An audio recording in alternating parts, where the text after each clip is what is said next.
समाज की फलाह बहबूदी के लिए एक और तंजीम भारत की आवाज़ ने उठाया कदम। मुल्क में मुख्तलिफ तंजीमें जहां सरगर्म हैं आवाम की फलाह बहबूदी के लिए, वहीं दूसरी तरफ एक और तंजीम भारत की आवाज़ ने कदम उठाया है। हमारे साथ इस वक्त सदर बाज़ार की साबिक काउंसलर मौजूद हैं लता सोडी जी, जिनसे हम जानेंगे भारत की आवाज़ जो तंजीम का आगाज़ होने जा रहा है, ये तंजीम किन मसले मसाइलों पर काम करेगी, इसका मकसद क्या है। जो भी मेरी मदद होगी मैं हमेशा भाई के साथ हूँ। कदम से कदम मिलाकर हम चलेंगे और इस एनजीओ को आगे तक लेकर चलेंगे।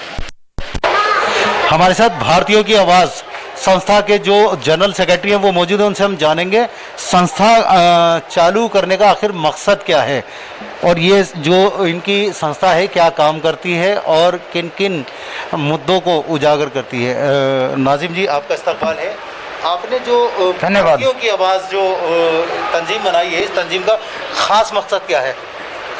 सबसे पहले तो मैं आपका बहुत शुक्रगुजार हूँ कि आपके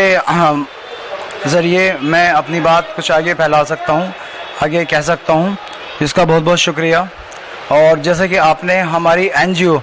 भारतीयों की आवाज़ के बारे में सवाल किया कि उसका लक्ष्य क्या है, उसका उद्देश्य क्या है और वो किन किन कार्यों पे काम करेगी, तो जैसे कि किसी भी धर्म को ना लेकर, किसी भी मज़हब को ना लेकर भारत के अंदर रहने वाले हर भारतीय की आवाज़, वो आवाज़ हम तक पहुँचे और उस आवाज़ का असर हम पर हो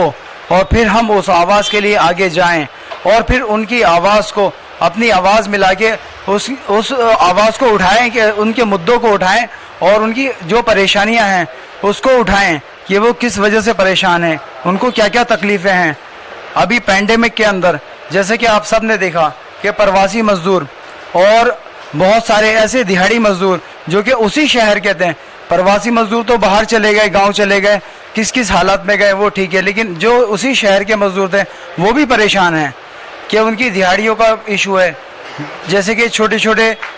कस्बों देहातों से लोग आए, वो वापस चले गए, लेकिन जो शहरों में रह रहे हैं और वो शहरों में जो है काम करते हैं, दिहाड़ियाँ लगाते हैं, वो भी परेशान हैं। तो इसके अंदर ये है कि हमारी एनजीओ उनके साथ खड़ी है, शाना बेशाना उनके साथ खड़ी है हर वक्त। हालांकि वो किसी भी अंदाज में हमारा काम उन तक पहुँचे, चाहे वो एक छोटे खाने की शक्ल में, एक छोटे पैकेट की शक्ल में, किसी भी एक उनकी हमदर्दी के लिए, उनकी दवाई के लिए, उनके किसी भी दुख दर्द के लिए, किसी भी तकलीफ़ के लिए।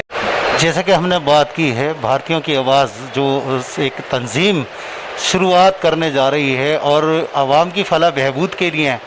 आगे बढ़कर कदम बढ़ा रही है, जिसके जो जनरल सेक्रेटरी हैं नाजिम, जिनसे हमने बात की, जिन्होंने साफ तौर पे कहा है सियासत में कदम रखने का कोई इरादा नहीं है, सिर्फ आवाम की फलाह बहबूदी के लिए काम करने के लिए, आवाम की मदद करने के लिए, खिदमत खल्क के लिए ये एनजीओ बनाया गया है, गरीब तबके के लोगों की मदद करने के लिए बनाया गया है। कैमरामैन शादाब के साथ इरफान खान।